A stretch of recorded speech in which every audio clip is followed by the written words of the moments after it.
What's up mga choy? This is Goody TV!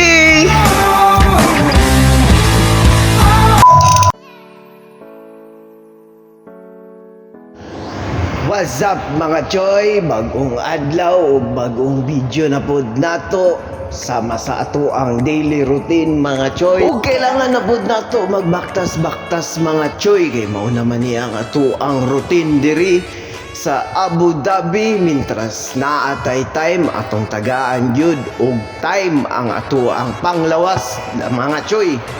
Labi na kay nanarbaho ta diri dapat physically fit gyud ta og ang ato ang lawas ang pinaka-importante mga choy.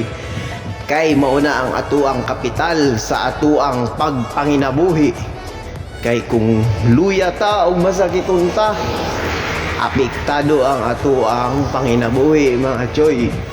Og kani nga daily routine nato mga choy atong na-convince si Mrs. mga choy nga mauban sa ato ang pag-exercise og walay pagduwa-duwa niya mga choy ni uban si Mrs. Miss gina daw og wala siya maanad.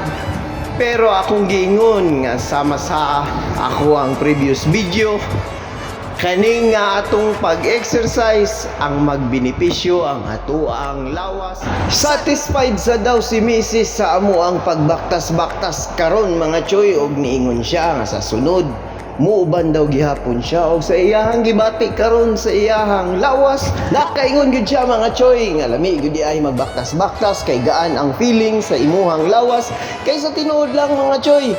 Mas daghan siya og higda lingkod dito lang sa amo ang balay pagkahuman sa iyang trabaho ganang mga oras sa mga choy. Success ang amo ang paglakaw-lakaw anang mga oras sa mga choy nga humanagyod ang amo ang pag-exercise sa isa ka adlaw og padulong nami sa amo ang building para makauli ug ana lang ang ako ang routine sa matag adlaw mga choy kung naa ako'y minuto or oras nga igahin para sa ako ang sarili pag mag-exercise. Ug salamat po di ay kaayo kay Mrs. sa iyang pag-uban sa ako karong adlaw sa pag-exercise ug sa sunod mga choy dinhi na lang kutubak ako ang video. Amping katanan, ingat o God bless mga choy.